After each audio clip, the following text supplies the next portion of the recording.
Welcome to Svoboda Finance, Curious Minds, to a journey that not only unravels the historical tapestry of fiat money, but also illuminates a path towards safeguarding your hard-earned wealth in an ever-changing financial landscape. Before we delve into the fascinating history of fiat money, let's ponder a crucial question that resonates with each of us. How can we protect our money in a world where the value of traditional currency is in constant flux?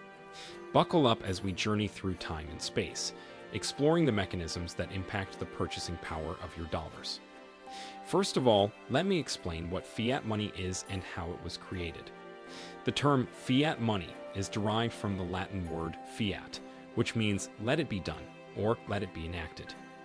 In the context of money, it refers to the government's decree that a particular type of money is legal tender, meaning that it must be accepted in payment of debts.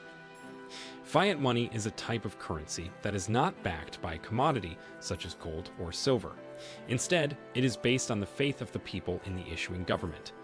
This means that the value of fiat money is determined by supply and demand, rather than by the intrinsic value of the commodity backing it. Fiat money was first introduced in China during the Song Dynasty, 960–1279 AD. The earliest known example of fiat money is the jiaozi, which was a paper currency that was not backed by gold or silver. The jiaozi was initially used to supplement the existing coinage system, but it eventually became the dominant form of currency in China. The first known use of the term fiat money was in 1535 by Italian philosopher Giovanni Botero, who wrote about the use of paper money by the Chinese government. The use of fiat money spread to other parts of the world in the 17th and 18th centuries. In the United States, the Continental Congress issued fiat money during the American Revolution. The continental currency was eventually devalued and collapsed, but it helped to finance the war effort. Fiat money became the dominant form of currency in the world during the 20th century. In 1944, the Bretton Woods system was established, which linked the value of the US dollar to the price of gold. This system lasted until 1971, when President Richard Nixon unilaterally ended the convertibility of the dollar to gold. Since then, all major currencies have been fiat currencies. The use of fiat money has several advantages. First, it allows governments to control the money supply more easily, which can help to stabilize the economy. Second, it can promote economic growth by making it easier for businesses to borrow and invest. Third, it can make it easier for people to trade goods and services, as they do not need to carry around large amounts of gold or silver.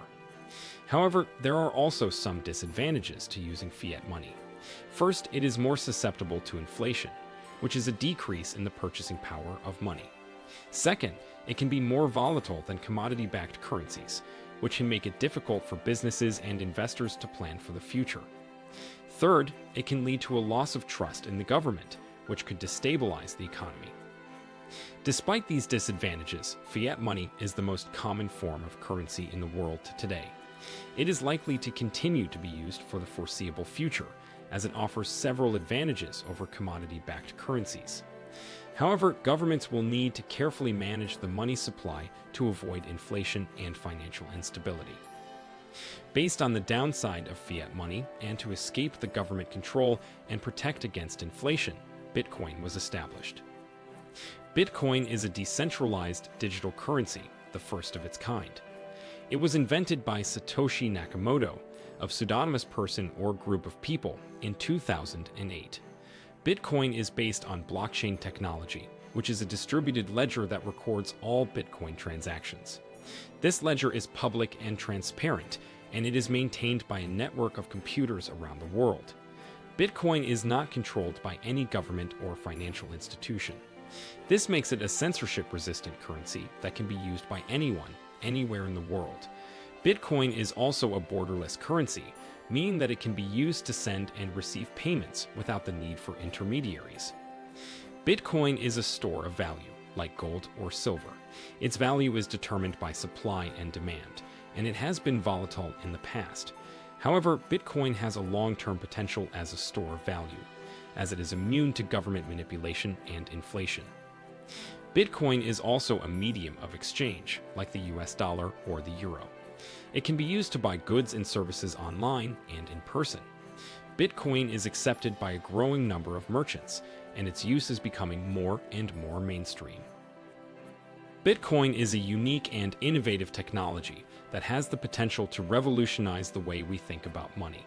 It is a decentralized, borderless, and censorship-resistant currency that is becoming increasingly popular. Bitcoin has the potential to become a mainstream currency, and it is worth learning more about it. Here are some of the key features of Bitcoin. Bitcoin is not controlled by any central authority. It is a peer-to-peer network, and all transactions are verified by the network. This means it is decentralized. Bitcoin can be sent and received anywhere in the world without the need for intermediaries. Therefore, Bitcoin is borderless. Bitcoin is immune to government manipulation and censorship. Bitcoin transactions are secured by cryptography. All Bitcoin transactions are recorded on a public ledger. There will only ever be 21 million Bitcoins created. Hence, it is limited, unlike fiat money, which can be printed at any time. Let's now answer the question on how you can protect your money. I will do this with the example of USD 1000 and what inflation does with your money. The purchasing power of $1,000 in 2010 compared to today in USD is about 57%. In 2010, $1,000 could purchase about $1,517.06 worth of goods and services today. However, due to inflation, the purchasing power of $1,000 has decreased to about $855.74 in 2024. This means that $1,000 today can only purchase about 57% of the goods and services that it could purchase in 2010. On the other side, if you purchased $1,000 of Bitcoin in 2010, it would be worth approximately $663 billion today. This is a staggering increase in value, considering that Bitcoin was only worth a fraction of a cent per coin in its early days. The incredible growth of Bitcoin can be attributed to several factors, including more and more businesses are accepting Bitcoin as payment, making it a more practical currency to use. Many people view Bitcoin as a store of value, similar to gold or silver.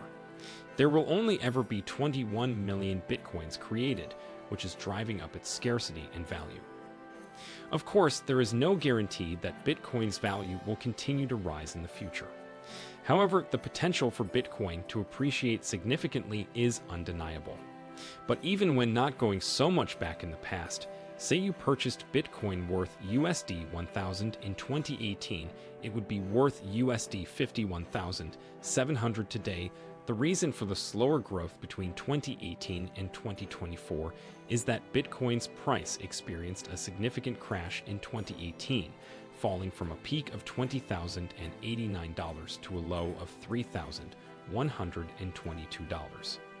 However, Bitcoin has since recovered and has been on a steady rise since 2020. On the other hand, your USD 1000 have a purchasing power of USD 874.92 today.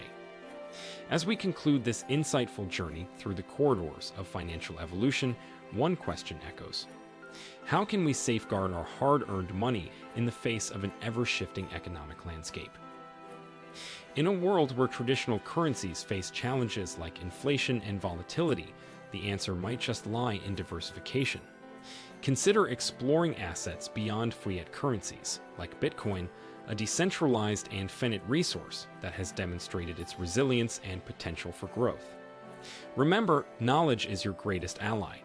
Stay informed, stay diversified, and consider seeking professional advice to navigate the complex waters of finance. Our commitment at Svoboda Finance is to empower you with the insights needed to make informed decisions, protecting your wealth in the process. When it comes to safeguarding your hard-earned savings, both fiat money and Bitcoin offer varying degrees of protection. Asterisk, while widely accepted, fiat money is susceptible to inflation, eroding its purchasing power. Additionally, governments can manipulate fiat currency, potentially impacting its value. Asterisk, Bitcoin, on the other hand, is immune to inflation and government manipulation due to its decentralized nature and limited supply. It offers a hedge against fiat currency depreciation and the potential for significant appreciation. The decision of whether to invest in fiat money or Bitcoin ultimately depends on your risk tolerance and investment goals. If you prioritize stability and immediate liquidity, fiat money may be suitable. However, if you seek long-term growth and potential diversification, Bitcoin could be an attractive option. Join our community as we continue to unravel the complexities of finance and provide actionable strategies for securing your financial future. Thank you for being a part of Svoboda Finance, where financial knowledge meets protection and empowerment leads to financial freedom. Until next time, stay savvy, stay secure, and thrive in your financial journey.